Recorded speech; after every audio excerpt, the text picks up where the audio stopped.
dari episode sebelumnya ya. Semoga kalian suka. Sungguh tidak disangka dia benar-benar memiliki skill seperti itu. Terlebih lagi dari aura aneh pedangnya, kemungkinan besar perkataannya bukan tanpa alasan.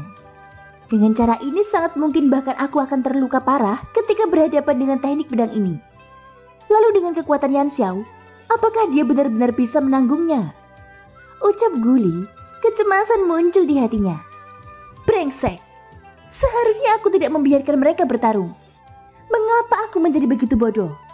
Kesenjangan antara bandi elit bintang 3 dan bintang 7 sangatlah besar. Dengan kekuatan Lu Dao, bagaimana mungkin Yan Xiao bisa menahan teknik pedang ini? Ucap Guli. Dia menyesal membiarkan Xiaoyan bertarung melawan Lu Dao. Namun sudah terlambat baginya untuk melakukan intervensi sekarang. Dia tidak berdaya selain hanya bisa menunggu. Tunggu sampai Xiaoyan tidak mampu menahannya, maka dia akan segera bertindak untuk menyelamatkannya.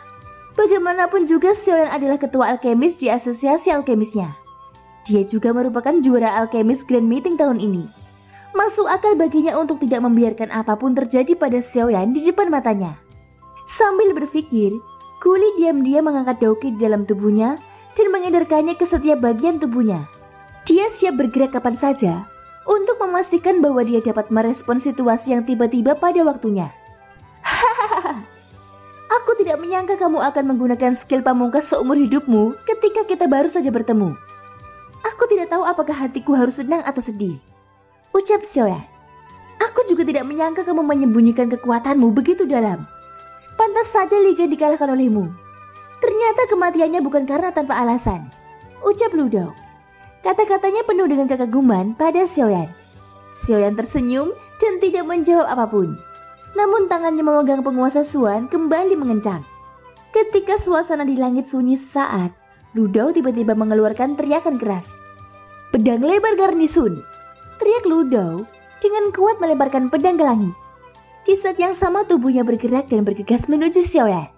Melihat adegan ini, Xiaoyan sedikit mengernyit. Lu Dao telah tiba di depannya, tapi pedangnya diayunkan ke langit. Tubuh Xiaoyan tidak bergerak sama sekali. Matanya perlahan tertutup. Kekuatan spiritual yang sangat besar dengan cepat menyebar dan menyelimuti ruang ini. Pada saat ini bahkan perubahan sekecil apapun di ruang ini akan terlihat di mata Xiaoyan. Seperti yang diharapkan, hanya tipuan. Ucap Xiaoyan dengan dingin tertawa di dalam hatinya. Jika jurus Lu Dao digunakan untuk melawan bandi biasa, mungkin akan sangat sulit untuk menghadapinya meskipun kekuatan lawannya jauh lebih tinggi daripada miliknya. Namun menghadapi Xiaoyan yang merupakan seorang alkemis, trik kecil Lu Dao ini agaknya tidak cukup. Saat berikutnya di depan tatapan tertegun semua orang, tubuh Lu Dao yang menyerang secara eksplosif ke arah Xiaoyan tiba-tiba berubah menjadi bayangan ilusi. Dan dengan cepat menghilang saat melakukan kontak dengan Xiaoyan. Seketika semua orang yang hadir dengan cepat memahami bahwa sosok Lu Dao hanyalah tipuan belaka. Karena itu masalahnya, maka tubuh aslinya seharusnya berada di langit. Memotong! Suara teriakan keras terdengar. Di langit saat ini pedang lebar yang berisi Daoki menakutkan tiba-tiba tampak dikendalikan oleh sesuatu. Pedang lebar yang terbang ke atas berhenti di udara. Segera badan bilahnya berputar dan ujung bilahnya mengarah ke bawah. Ia menghadap Xiaoyan dan menebas dengan kasar. Di saat yang sama tubuh Lu Dao juga muncul memegang gagang pedang. Xiaoyan sekali lagi mempererat cengkeramannya pada penguasa Suan. Saat berikutnya lengan kanannya tiba-tiba melambai dan penguasa Suan yang cantik menari seperti spanduk panjang. Penguasa besar itu mendekat dan cahaya penguasa sepanjang 100.000 kaki keluar. Namun konfrontasi ini tidak berlangsung lama sebelum cahaya penguasa Suan dihancurkan. Melihat ini Lu Dao tertawa dingin. Bagaimanapun teknik garnisun miliknya telah menyatu dengan esensi darah di tubuhnya. Dia telah menghabiskan esensi darahnya sebagai harga untuk membentuk pedang ini. Semua orang di luar arena juga melontarkan tatapan penyesalan ke arah Xiaoyan. Ekspresi Guli menunjukkan sedikit kegugupan saat dia menyaksikan serangan Xiaoyan dihancurkan. Namun sebelum Lu Dao dapat bersukacita, suara keras Xiaoyan tiba-tiba terdengar. Penguasa pemecah langit 7 lapis. Langkah kedua. Teriak Xiaoyan sambil melambaikan penguasa Suan.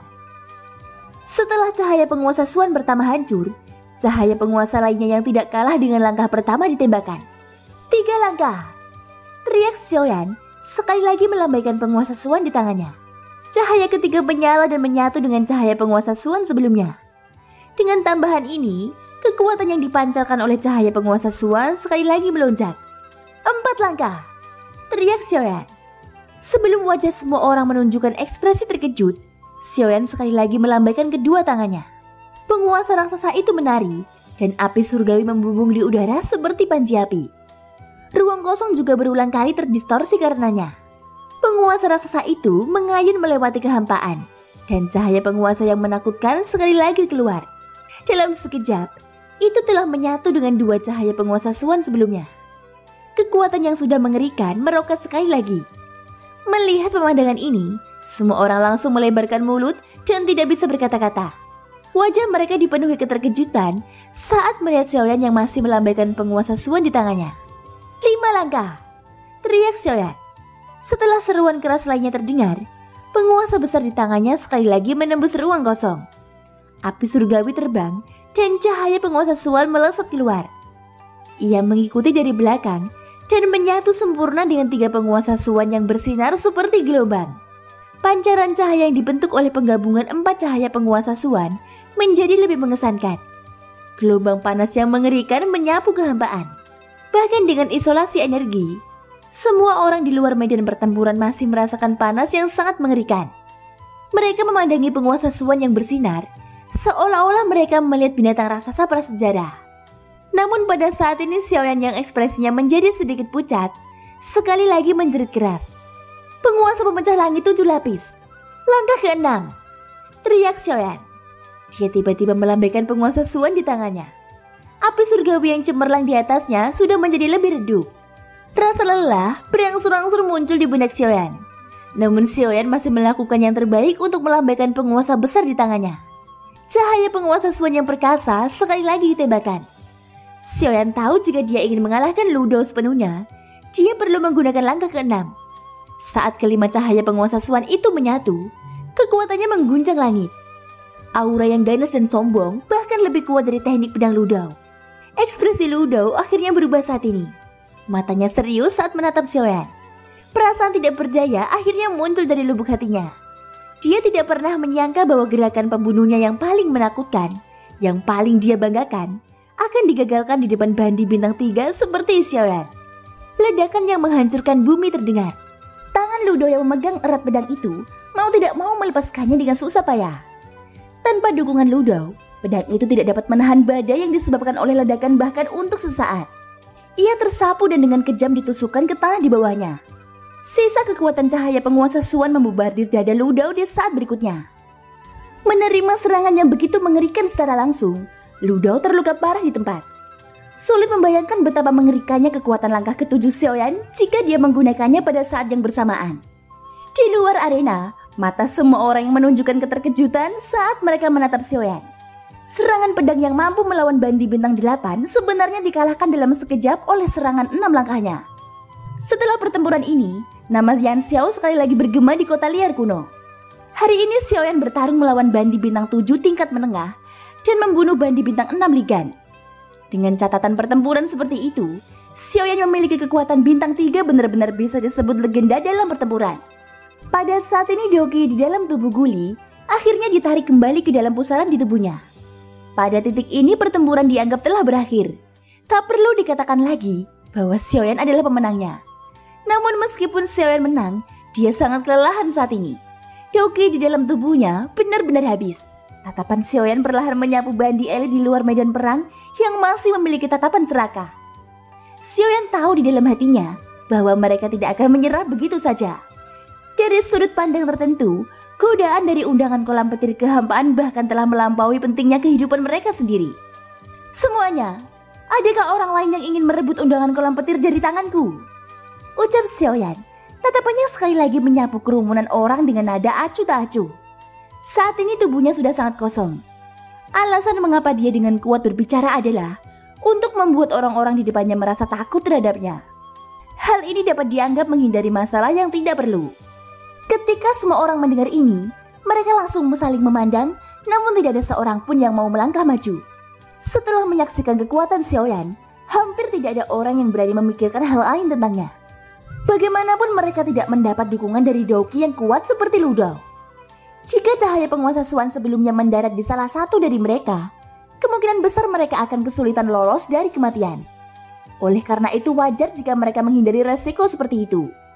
Wajah Xiaoyan menjadi lebih rileks ketika melihat tidak ada yang berbicara. Namun tepat Xiaoyan merasa rileks di hatinya, suara tua yang samar-samar tiba-tiba terdengar. "Aku menginginkan undangan kolam petirmu," ucap suara itu. Suara yang tiba-tiba ini menyebabkan ekspresi Xiaoyan langsung berubah. Orang yang berbicara sebenarnya adalah bandi elit bintang 7. Xiaoyan mengangkat kepalanya dan menoleh. Seorang lelaki tua jangkung dan tegap yang mengenakan gaun cian perlahan berjalan keluar dari kerumunan. Di sampingnya ada seorang lelaki tua lain yang mengenakan pakaian yang sama dengannya. Orang tua itu juga perlahan berjalan ke depan. Saat Xiaoyan melihat wajah kedua lelaki tua ini, hatinya langsung terkejut. Penampilan kedua orang ini sebenarnya sama persis. Seolah-olah salah satu dari mereka adalah salinan dari yang lain. Ketika semua orang memperhatikan kedua lelaki tua tersebut, mereka langsung mengungkapkan ekspresi terkejut. Mereka juga tidak pernah menyangka bahwa kedua lelaki tua ini benar-benar akan bertarung demi undangan kolam petir di tangan Xiaoyan. Lin Feng, Lin Yu, aku tidak pernah membayangkan bahwa itu sebenarnya mereka, ucap Guli. Saat kedua lelaki tua itu muncul, tubuh Guli melintas dan tiba di samping Xiaoyan. "Siapa mereka?" tanya Xiaoyan. Kedua orang ini, yang satu bernama Lin Feng dan yang lainnya bernama Lin Yun. Atribut mereka juga sama dengan namanya. Yang satu adalah atribut angin dan yang lainnya adalah atribut air, ucap Guli sambil menatap kedua lelaki tua itu. Xiaoyan mengangguk sedikit dan Guli melanjutkan menjelaskan. Kedua orang ini, Lin Feng yang lebih tua dan Lin Yu yang kedua. Kekuatan mereka juga berbeda. Kekuatan Lin Feng sama dengan Ludou sebelumnya. Dia adalah bandi bintang 7 tahap menengah. Adapun Lin Yu, dia adalah bandi bintang 7 tahap awal, ucap Guli. Xiaoyan mengangguk lagi. Dengan kekuatan jiwanya, dia sudah merasakan situasi dasar ini ketika keduanya pertama kali muncul. Jika hanya satu individu, itu tidak akan cukup membuat orang lain terlalu memperhatikannya. Namun yang paling penting, sejak mereka berdua mulai berkultivasi, apapun yang terjadi dan jenis lawan yang mereka temui, mereka selalu bertarung bersama. Selain itu keduanya memiliki atribut yang saling melengkapi. Jadi ketika mereka bekerja sama, bandi bintang 8 tingkat menengah tidak akan bisa melakukan apapun terhadap mereka. Justru karena inilah, reputasi mereka bahkan lebih besar daripada reputasi Ludou, ucap Guli. Mendengar ini Xiaoyan mengangguk lagi. Si kembar ini memang lawan yang kuat. Ketika mereka bergabung, kekuatan yang bisa mereka keluarkan bahkan lebih mengerikan. Misalnya tetua emas perak yang ditemui Xiaoyan di wilayah Sudut Hitam juga berada dalam situasi ini. Saat itu tetua emas perak mengandalkan pemahaman diam-diam antara mereka berdua untuk melawan Suqian, yang merupakan Douzong bintang 3 dengan kekuatan mereka di puncak kelas Dou Huang.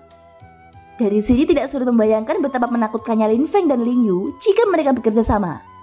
Ketika Xiaoyan mengarahkan pandangannya ke arah Lin Feng dan Lin Yu, kedua tetua itu juga mengalihkan pandangan mereka ke arah Xiaoyan pada saat yang bersamaan. Mata Xiaoyan dan Lin Feng bertemu. "Bolehkah aku tahu siapa kalian berdua?" ucap Xiaoyan. "Informasi kami, Guli di sampingmu seharusnya sudah memberitahumu kan?" ucap kedua orang itu tiba-tiba menyela Xiaoyan. Bahkan timbre suara mereka sepenuhnya sama, seolah-olah mereka adalah orang yang sama. Hanya dengan mendengarkan suara mereka, mustahil untuk mengatakan bahwa kata-kata ini keluar dari mulut mereka berdua. Kerjasama yang sempurna menyebabkan Xiaoyan merasa lebih serius terhadap Lin Feng dan Lin Yu. Ini hanyalah percakapan biasa. Jika mereka benar-benar berada di medan perang, dengan pemahaman diam-diam di antara mereka berdua, mereka akan dapat dengan mudah menghabisi bandi bintang 8. "Jangan bicara terlalu banyak. Kamu sudah sangat jelas dengan tujuan kita," ucap kedua orang tua itu. "Jangan bilang kalau kalian berdua ingin mengambil tindakan sekarang," ucap Xiaoyan, matanya sedikit menyipit. Tangannya memegang penguasa Swan sekali lagi mengerahkan kekuatan. Namun nafasnya menjadi agak tergesa-gesa. Xiaoyan saat ini memang agak terlalu lemah. Guli maju selangkah dan setengah menghalangi Xiaoyan di belakangnya. Dibandingkan dengan Xiaoyan, dia bahkan lebih jelas tentang kekuatan dua orang itu. Tatapan kedua orang itu berhenti sejenak di tubuh Guli. Bahkan ketika menghadapi bandi bintang 8, mereka masih percaya diri mengalahkannya. Setelah itu mereka melihat ke arah Xiaoyan. Cara bicara mereka yang aneh membuat hati seseorang terasa merinding. Kami tidak suka menggunakan metode tercela seperti itu. Kami akan memberimu waktu 3 hari. 3 hari kemudian, kami akan menunggumu di sini, ucap kedua orang tua itu. Itu hanya angan-anganmu. Bagaimana jika aku menolak menerima tantanganmu? Ucap Xiaoyan mengerutkan keningnya. Kedua orang ini tampaknya memiliki keyakinan mutlak pada kekuatan mereka sendiri. Kami adalah juara kompetisi alkemis. Kamu juga anggota generasi muda terkuat di kota kuno. Kamu tidak punya hak untuk menolak, ucap kedua orang tua itu. Aku menolak menerima tantanganmu, ucap Xiaoyan menyela kata-kata mereka yang belum selesai mereka ucapkan. Setelah Xiaoyan mengucapkan kata-kata itu, kedua lelaki tua itu jelas terkejut. Kinzong juga memiliki undangan kolam petir kehampaan. Jika kamu menolak menerima tantangan kami, maka kami akan pergi dan menemukannya. Hasilnya akan sama, ucap kedua orang tua itu. Apakah kamu mengancamku? Ucap Xiaoyan, ekspresinya tiba-tiba berubah dingin. Ekspresi Guli juga menjadi dingin. Dia tahu bahwa hubungan Xiaoyan dan Kinzong tidak biasa. Xiaoyan pasti tidak akan membiarkan hal yang seperti itu terjadi. Kalau begitu kamu dapat memilih untuk menerima tantangan kami. Kali ini lelaki tua terkemuka itu berbicara sendirian. Adapun lelaki tua lainnya dia langsung mengulurkan tangannya ke arah Xiaoyan. Di tangannya ada surat tantangan. Kemarahan sudah muncul di hati Xiaoyan. Hal yang paling dia benci adalah orang-orang yang mengancamnya. Guli mengerutkan kening dan menatap Xiaoyan. Dia tidak yakin apakah Xiaoyan akan menerima tantangan itu. Namun dia berharap Xiaoyan tidak menerima tantangan itu. Baiklah, aku menerima tantanganmu. 3 hari kemudian, aku akan berada di sini dan bertarung denganmu, ucap Xiaoyan. Dia mengulurkan tangannya dan menangkap surat tantangan. Angin kencang meniup rambut Xiaoyan. Xiaoyan menerima tantangan itu di depan semua orang. Lin Feng dan Lin Yu tidak ingin tinggal lebih lama lagi. Keduanya berbalik dan hendak pergi. Tunggu, ucap Xiaoyan dengan dingin berkata. Lin Feng dan Lin Yu mengangkat alis mereka secara bersamaan. Tatapan mereka tertuju pada Xiaoyan. Taruhan apa yang kamu gunakan? Ucap Xiaoyan. Kedua lelaki tua itu saling bertukar pandang sebelum mereka segera membuka mulut dan berbicara pada saat yang bersamaan. Menyerahkan undangan kolam petir, ucap keduanya. Ketika kata-kata ini sampai ke telinga orang banyak, mereka tertegun sejenak. Mereka tidak menyangka bahwa kedua orang ini benar-benar bersedia menggunakan undangan kolam petir sebagai taruhan. Namun dalam sekejap mata, kerumunan itu dengan cepat sadar kembali. Mengingat kekuatan Lin Feng dan Lin Yu, keduanya tentu saja tidak terlalu mengkhawatirkan hasilnya. Alasan mereka menggunakan undangan kolam petir sebagai taruhan adalah agar Xiaoyan dapat menerima tantangan tepat waktu. Mereka percaya bahwa Lin Feng dan Lin Yu juga memiliki keyakinan mutlak dalam mengalahkan Xiaoyan. Kalau tidak, mereka tidak akan dengan sengaja menggunakan undangan kolam petir untuk menarik Xiaoyan. Sehubungan dengan hal ini, Xiaoyan secara alami menyadarinya. Xiaoyan tertawa dingin. Dua orang ini telah menyentuh skala kebalikannya. Jika memungkinkan, dia pasti tidak akan menunjukkan belas kasihan saat mereka berada di medan perang. Di sisi berlawanan, Lin Feng dan Lin Yu sedikit mengernyit. Mereka sekali lagi saling memandang. Naluri mereka mengatakan bahwa Xiaoyan tidak sederhana kelihatannya. Hahaha, kalian berdua benar-benar murah hati. Namun ini juga bagus. Setidaknya ini akan membuat segalanya lebih adil, ucap Xiaoyan. Lin Feng dan Lin Yu tetap diam dan tidak memperhatikan hal ini lagi. Dua pasang mata gelap mereka menatap tajam ke arah Xiaoyan. Kemudian di bawah berbagai tatapan banyak orang, mereka perlahan menghilang di atas kehampaan. Kepergian Lin Feng dan Lin Yu menyebabkan bandi elit saling berbisik lagi. Mereka tidak menyangka Xiaoyan akan menyebabkan keributan besar di kota kuno setelah menghilang selama setengah bulan. Tampaknya kota kuno akan kembali hidup sebelum pembukaan kolam petir kehampaan. Ketika aura Lin Feng dan Lin Yu benar-benar menghilang, tubuh Xiaoyan tiba-tiba melunak. Melihat ini, Guli buru-buru mendukungnya. Dia mengerutkan kening saat dia melihat Xiaoyan. Hatinya dipenuhi kekhawatiran. Yan Xiao, bukankah kamu terlalu impulsif dengan melakukan ini? Ucap Guli menghela nafas tanpa daya. Dia melirik ke arah bandi elit yang perlahan-lahan pergi. Tidak butuh waktu lama hingga berita pertarungan Xiaoyan dengan Lin Feng dan Lin Yu menyebar ke seluruh kota. Xiaoyan memaksa dirinya untuk tetap tenang dan menggelengkan kepalanya dengan lembut. Setelah beristirahat sebentar, dia membuka mulutnya dan berkata, "Aku juga tidak ingin menimbulkan keributan besar sebelum pembukaan kolam petir kehampaan. Namun mereka telah datang dan bahkan menggunakan teman-temanku untuk mengancamku. Ini adalah sesuatu yang tidak bisa aku toleransi," ucap Xiaoyan. "Tapi 3 hari kemudian apakah kamu benar-benar memiliki kepercayaan diri untuk menghadapinya?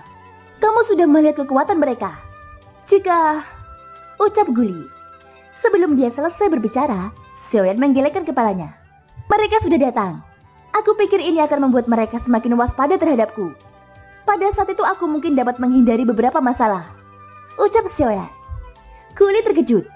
Mereka yang dimaksud Xiaoyan tentu saja adalah musuh-musuh Xiaoyan.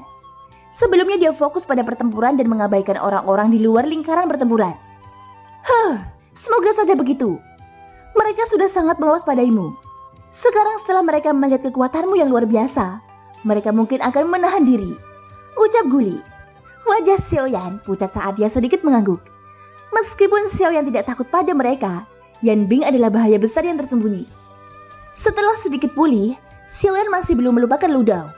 Dia mendarat di tanah dan melihat Lu Dao yang terluka parah terbaring di dalam lubang besar. Wajah Lu Dao pucat dan tubuhnya berlumuran darah. Dia tidak menyangka Xiaoyan akan begitu menakutkan. Keterampilan Dao yang dia ciptakan dengan pemahaman seumur hidupnya sebenarnya dikalahkan oleh Bandi Bintang 3. Suara langkah kaki perlahan mendekat. Lu Dao menoleh dengan susah payah dan melihat ke arah Guli, dan Xiaoyan berjalan ke arahnya. Kamu menang, ucap Lu Dao. Pada saat ini Lu Dao tidak lagi memiliki sikap mengesankan seperti awalnya. Cedera seriusnya juga menyadarkannya dari keserakahannya. Orang yang melebih-lebihkan dirinya sendiri bukanlah Xiaoyan, tapi dia. Kartu kristal berpola 9, ucap Xiaoyan. Lu Dao merasa tidak berdaya saat mendengar kata-kata ini. Jarinya yang berdarah sedikit bergetar, dan kartu kristal berpola 9 itu langsung melesat ke arah Xiaoyan.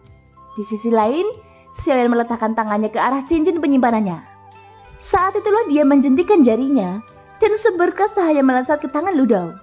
Hati Lu Dao gemetar ketika dia merasakan energi mengerikan yang terkandung dalam pil obat di tangannya. Pil obat tingkat kaisar. Kulit juga sedikit terkejut di hatinya. Ada sedikit kekaguman tambahan di matanya ketika dia melihat Xiaoyan. Lu Dao juga memberikan tatapan terima kasih kepada Xiaoyan. Sebagai ahli bandi elit yang melakukan perjalanan benua, dia secara alami sangat jelas tentang nilai pil obat tingkat kaisar. Xiaoyan mampu memberikan pil obat ini kepadanya. Sudah cukup untuk melihat betapa mantapnya karakter Xiaoyan. Terima kasih banyak. Jika ada kesempatan, orang tua ini pasti akan membalas budimu, ucap Lu Dao. Akulah yang menyukaimu. Ini bisa dianggap sebagai semacam kompensasi untukmu. Tidak perlu berterima kasih padaku, ucap Xiaoyan menggelengkan kepalanya. Dia dengan lembut mengucapkan beberapa patah kata kepada Lu Dao sebelum pergi bersama Guli. Lu Dao melihat sosok Xiaoyan yang akan pergi. Dia menutup tangannya dan dengan erat memegang pil obat tingkat kaisar di tangannya. Butuh waktu lama sebelum dia tiba-tiba menelannya. Pertempuran besar di langit di atas kota kuno menghilang. Hanya sesaat seluruh kota kuno sekali lagi sibuk dengan aktivitas. Banyak ahli yang secara pribadi menyaksikan adegan pertempuran besar itu juga membual tentang pemandangan besar yang mereka lihat di barbar di jalanan. Dari waktu ke waktu akan ada orang yang menyela dan mengoreksi beberapa isi pertempuran besar yang telah mereka saksikan. Sementara orang-orang di kota kuno sibuk karena Xiaoyan, Modi dan yang lainnya sedang duduk di halaman terpencil di kota. Aku tidak menyangka Yan Xiao menjadi begitu mengerikan. Dia dengan paksa melewati celah 4 bintang dan mengalahkan Lu Dao. Jika orang ini tidak tersingkir, dia pasti akan menjadi ancaman besar di masa depan. Tatapan Hu Tua menyapu ketiga orang di depannya saat dia berbicara dengan suara yang dalam. Thank you guys, sudah mendengarkan ceritaku sampai akhir. Ikutin terus kelanjutan versi 2-nya ya. Semoga hari kalian menyenangkan. Sampai jumpa dan bye-bye.